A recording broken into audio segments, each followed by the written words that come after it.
Hola, mi nombre es Sandro Jiménez y hoy quiero compartir con ustedes esta píldora de reflexión alrededor de lo que yo llamo el e-learning 4.0. Nuestra conversación va a girar alrededor de los nuevos modos de interacción para el aprendizaje digital como el ámbito de transformación más importante en la educación contemporánea. Entonces, entremos en materia, que es esto que para esta reflexión llamamos el e-learning 4.0. Lo primero es que nos estamos enfrentando a un escenario de transformación que toca varios de los aspectos fundamentales del fenómeno educativo. Esta transformación gira alrededor de tres grandes pilares: los cambios en los roles de los docentes,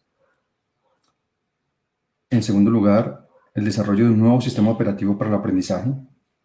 y cada vez más y aceleradamente la interacción mediada con algoritmos inteligentes. Esto es una transformación que ocurre o que ha venido ocurriendo a lo largo de los principales avances en la transformación de las interfaces con las que nos exponemos, creamos y desarrollamos conocimiento. Esta evolución de las interfaces desde los primeros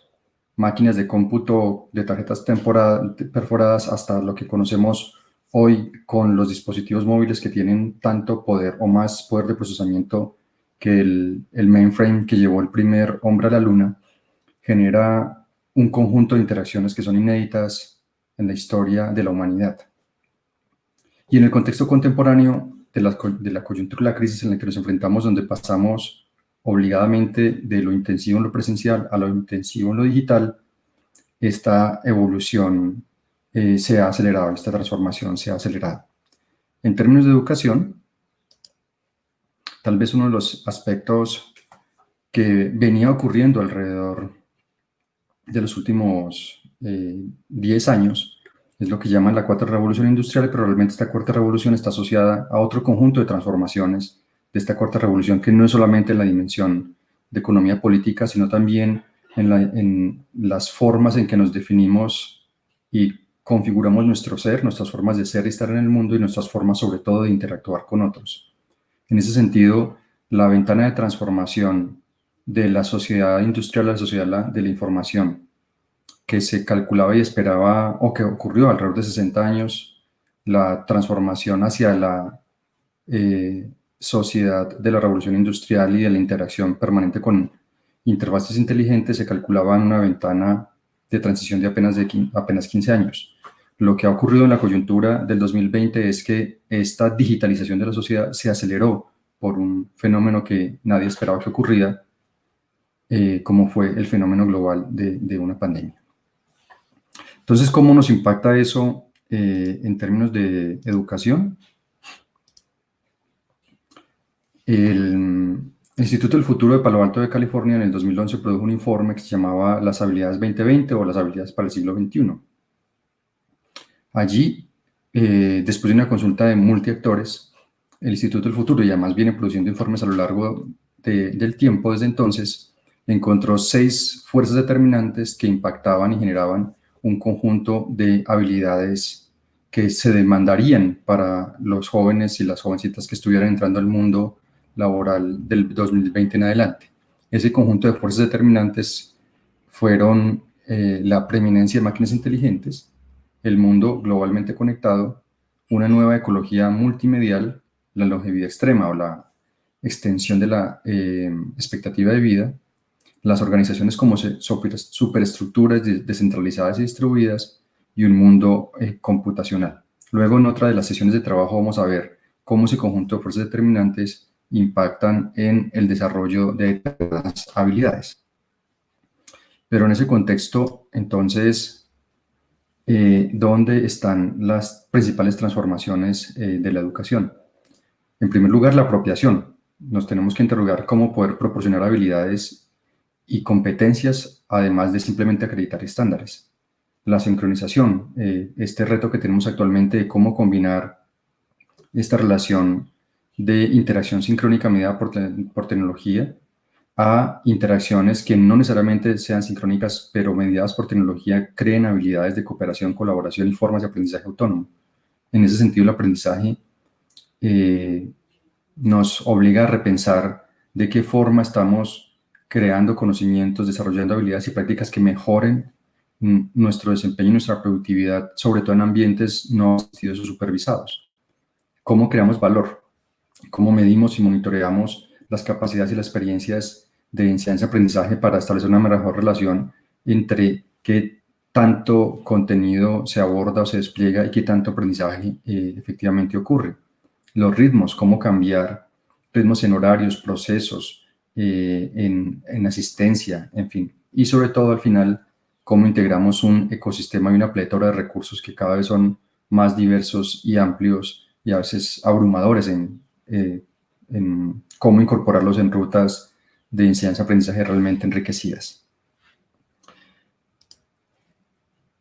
Uno de los elementos que se han venido probando en distintas instituciones educativas es el uso de las herramientas de gestión de aprendizaje llamadas LMS o Learning Management System.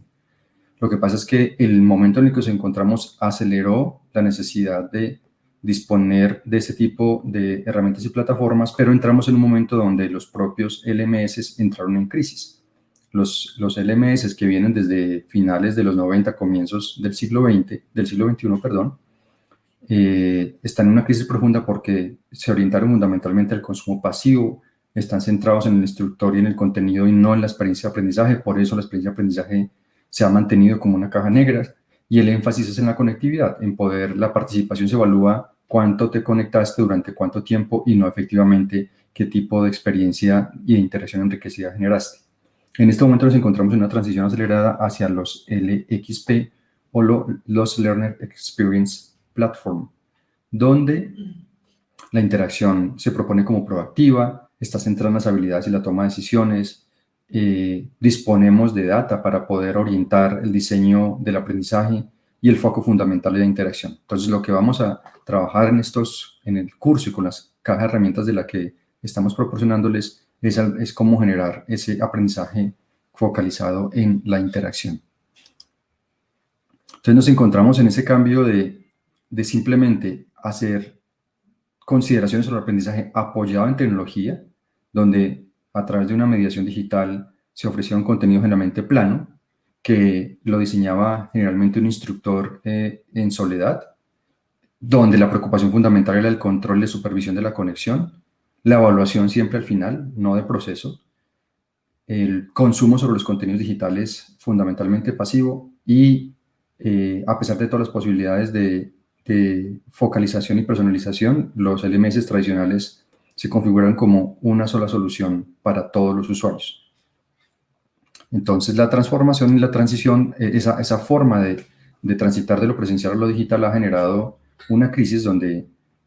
este énfasis en lo finalista, donde la evaluación está centrada en el output inmediato, descuidando las posibilidades de optimización del proceso, homogenizante en el sentido de que los diseños y los contenidos son genéricos y no responden a diferencias de aprendizaje. Y lo que yo llamo videólico es esta tendencia a que se sacrifica la interacción y la relación didáctica enriquecida por simplemente transmitir a través de herramientas de videoconferencia o de consumo de video en forma pasiva. Entonces, el cambio que proponemos alrededor del desarrollo y el aprovechamiento de una plataforma tipo LXP es que el aprendizaje sea mediado por la tecnología, que esté centrado en el desempeño, apoyado en prácticas significativas, basado en toma de decisiones, que impulse sobre todo la autonomía,